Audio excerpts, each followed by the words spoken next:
திருவண்ணாமலை மாவட்டம் ஆரணி அருகே அத்திமலைப்பட்டு கிராமத்தில் சுமார் 3000க்கும் மேற்பட்ட பொதுமக்கள் வசித்து வருகின்றனர். ஊராட்சி மன்ற தலைவராக சங்கர், துணைத் தலைவராக ஆனந்தன் மற்றும் 9 பேர் வார்டு உறுப்பினர்களாக உள்ளனர். இந்த ஊராட்சியில் முக்கிய பணிகளை மேற்கொள்ள லஞ்ச பேரம் தலைவிரித்தாடுவதாக ஏற்கனவே புகார் எழுந்தது. பயனாளிகளிடம் வீடு கட்ட பணம் கேட்கும் வீடியோ கடந்த ஆண்டு வெளியாகி சர்ச்சையானது. அதன் மீது உள்ளாட்சி நிர்வாகம் விசாரணை நடத்தி தலைவரின் காசோலை அனுமதிக்கும் அதிகாரத்தை ரத்து செய்தது. அது தொடர்பாக ஊராட்சி மன்ற தலைவர் சங்கர் சென்னை உயர்நீதிமன்றத்தில் வழக்கு தொடுத்தார். அதன் பேரில் அரசு அதிகாரிகள் ஊராட்சி தலைவருடன் பேச்சுவார்த்தை நடத்தினர். வழக்கினை வாபஸ் பெற்றால் மீண்டும் செக் அதிகாரம் அளிக்க நடவடிக்கை மேற்கொள்ளப்படும் என உறுதியளித்தனர். அதற்கு ஊராட்சி நிர்வாகத்தில் உள்ள வார்டு உறுப்பினர்கள் ஆதரவு அளிக்க வேண்டும் எனவும் அதிகாரிகள் தரப்பில் நிபந்தனை விதிக்கப்பட்டது.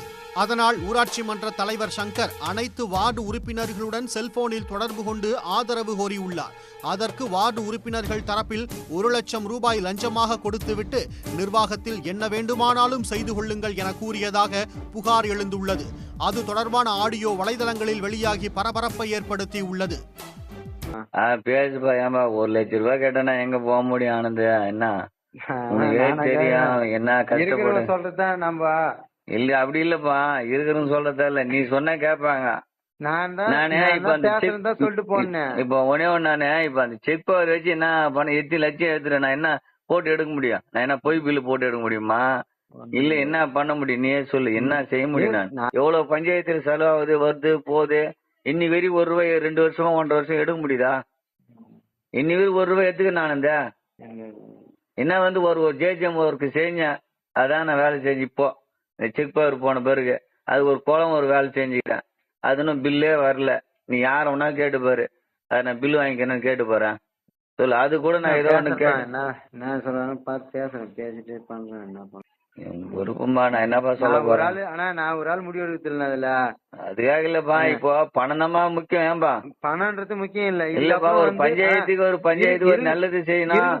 அவங்க நான் கூட ஒரு எனக்கு என் மனசுக்கு நான் சொல்றேன், இதுக்கப்புறம் நம்ம இந்த இடத்துக்கு வரப்போத்தோம் இல்ல, இதுக்கப்புறம் இந்த இடத்துல செய்ய போத்தும் கிடையாது. நம்ம ஏதாவது முடிஞ்சு போச்சு. ஏன்னா அந்த அளவுக்கு கெட்ட பேர் எல்லாருமே எடுத்துக்கிறோம் இதுல, இந்த விஷயத்துல.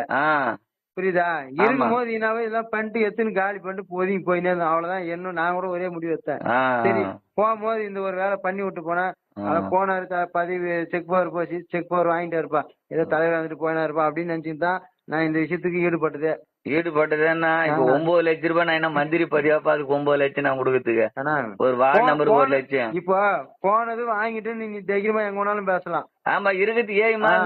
என்ன எப்படி போய் எடுத்துட முடியும்? 9 லட்சம் எதை வச்சு எடுப்பா? நீ எதை வச்சு 9 லட்சம் எடுப்ப? நீ எதான் சொல்ல. இருக்கிற பணமே இருக்குதானா? இருக்கிறதே இப்ப 9 லட்சம் ரூபாய் இருக்குமே, அதான் பண்ணணும். அதை 9 லட்சம் இருக்குப்பா. அதுக்கப்புறம் பாத்தீங்கன்னா ஒர்க் வரப்போகுது, இந்த ஒர்க்குங்களை வரப்போகுது. நாங்க இதெல்லாம் ஒர்க்லயே கேட்க போறோம், எல்லாம் பண்ண போறோம். நீ இருக்கிறது அப்படியே ஃபைனலா என்ன பண்ணும்? இது குறித்து ஊராட்சி மன்ற தலைவர் சங்கரிடம் கேட்டதற்கு, ஒரு சிலரின் தூண்டுதலால் என்னுடைய செக் அதிகாரம் பறிக்கப்பட்டது. அவற்றை மீண்டும் வழங்க அதிகாரிகள் முன்வந்த போதிலும் அதற்கு ஆதரவளிக்க வார்டு உறுப்பினர்கள் தலா 1 லட்சம் ரூபாய் கேட்பது அதிர்ச்சி அளிப்பதாக தெரிவித்தார். என்ன ஆயிடுச்சு, திருப்பி வந்து நான் ஹைகோர்ட்டில் கேஸ் ஒன்று போட்டேன். என் மேலே வந்து ஒரு பொய்யான ஒரு தகவல் இருக்குது அப்படின்னு சொல்லிட்டு ஹைகோர்ட்டில் போட்டேன். அதுக்கடுத்து என்ன சொன்னாங்க, நீ கேஸ் வந்து வாபஸ் வாங்கிடு அப்படின்னு சொல்லிட்டு என்கிட்ட ஒரு சொன்னாங்க. சரி சொல்லிட்டு அந்த கேஸ் வந்து நான் வாபஸ் வாங்கிட்டேன். யார் சொன்னாங்க? ஏடி பஞ்சாயத்து சொன்னாங்க. ஏடி பஞ்சாயத்து தான் சொன்னார். அதை வச்சு நான் கேஸ் வந்து வாபஸ் வாங்கிட்டேன். வாபஸ் வாங்கிட்டோன்னா அதுக்கடுத்து என்ன 6 மாதம் பொறுத்து, திருப்பி 6 மாதம் பொறுத்து ஒரு என்கொயரி போடுறாங்க. வார்டு நம்பர்லாம் எல்லோரும் வந்து தனிப்பட்ட முறையில் நீங்கள் எல்லோரும் எழுதி கொடுக்கணும் அப்படின்னு சொன்னாங்க. எழுதி கொடுத்தா எழுதி என்னென்ன உங்களுக்கு குறைபாடு என்ன, தலைவர் என்ன புகார் பண்ணாருன்னு சொல்லிட்டு நீங்கள் எழுதி கொடுங்க.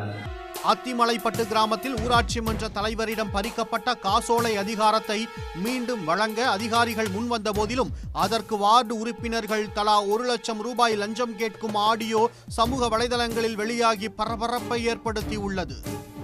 உடனுக்குடன் செய்திகளை தெரிந்து கொள்ள சன் நியூஸ் பெல் ஐகானை கிளிக் பண்ணுங்க.